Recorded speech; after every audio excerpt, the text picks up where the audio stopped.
tell you are by far the most interesting single-serving friend I've ever met. Motherfuckers, welcome back. Yeah, we're doing it again. It's season 3 of PJ's Movie Time. Wowie zowie, what a good time. Whoop whoop, much clown love. I love every single one of you guys.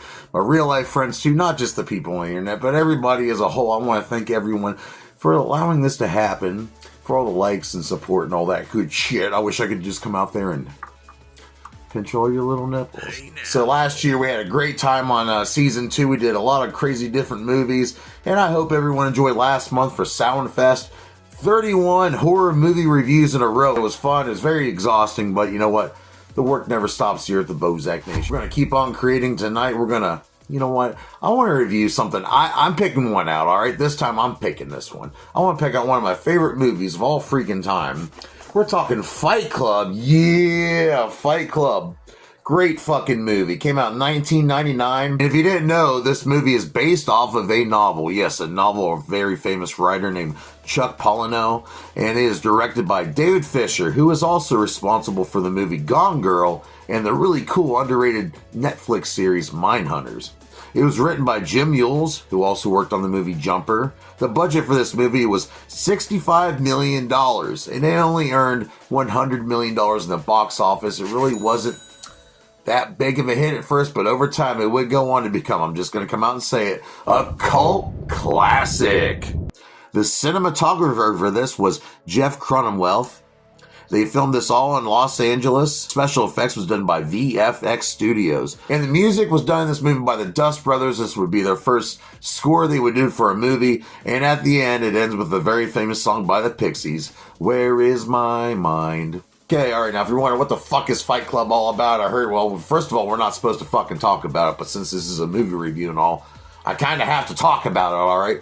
Pretty much it's a kind of an attack on consumerism and greed and all the evil conglomerates who run the world and how people can just, you know, rise above and just overcome that shit because we aren't our jobs, we aren't what we buy, and, you know, I mean, consumerism, just buying a bunch of junk you don't need.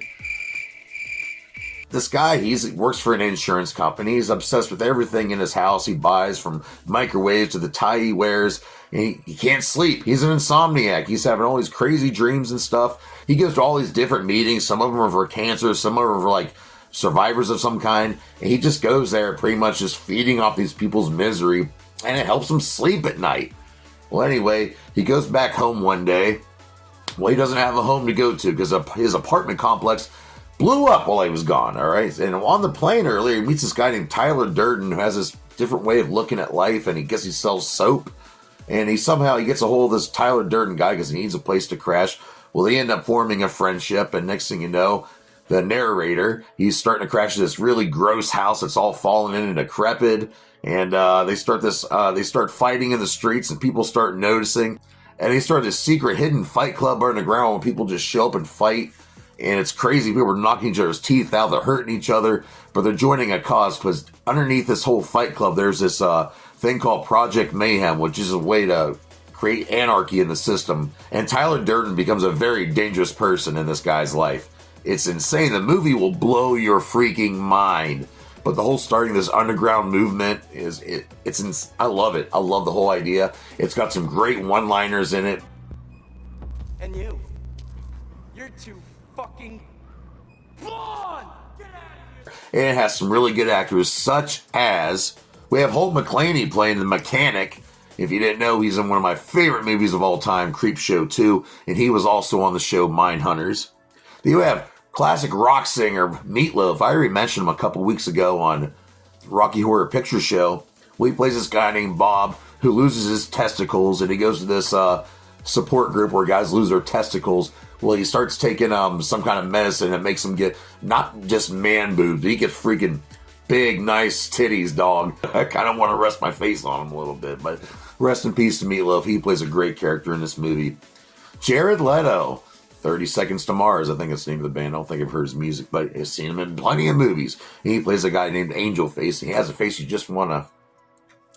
We have Helena Bonham Carter playing Marla Singer, and I will tell you, this girl is destructive. She does not care about her physical appearance. And when Helena filmed this, she would go out of her way to make her makeup look bad. She used her left hand, but this girl's self-destructive, and she likes sport fucking. What? Then we have Brad Pitt playing Tyler Durden, and he's the aggressor in this. He's trying to get the narrator to unleash his, dark side, if you will.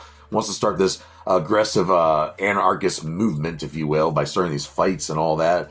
He even went out of his way to get dental work to make his teeth chipped, just to make it look more authentic. That's insane to me. And then starring in the movie, Edward Norton playing the narrator. Like I said, his name is never said in this movie. And he's just caught in the middle of all this. He has a thing with a Marla girl, but the Marla girl's fucking Brad Pitt's character.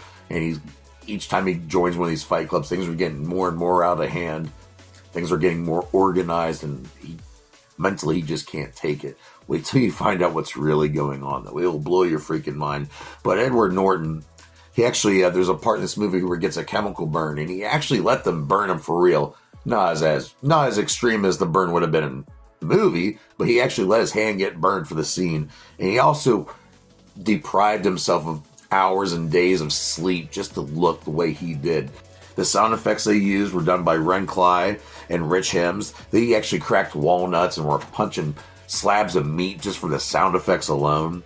The fight coordinator was Damon Caro Cafello, and Darren Prescott. These fights look pretty good.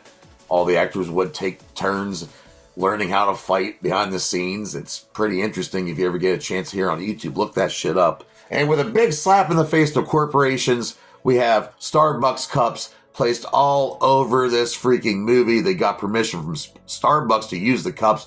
Little did they know they would be mocked in this scene. The fat soap they used in this movie was made by real human fat, and it stunk so fucking bad. It stank to your clothes, your hands. Everybody hated it. But David Fincher wanted this thing to be as authentic as he freaking could, including the rotting house they filmed this in, which is falling apart at the seams.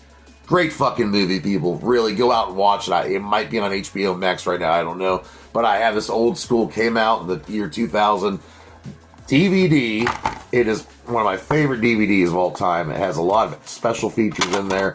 Oh, just fell out. It's got commentaries, but just and back in the day, DVDs had these things called menu screens, and they were so interactive and fun. So if you get a chance, find a DVD player and buy one of these fucking things. These were actually pretty cool to collect back in the day. I know Blu-rays are out, but they don't put as much fun into Blu-rays, I don't think, anymore. That's just my opinion. But what's my opinion about Fight Club from the year 1999?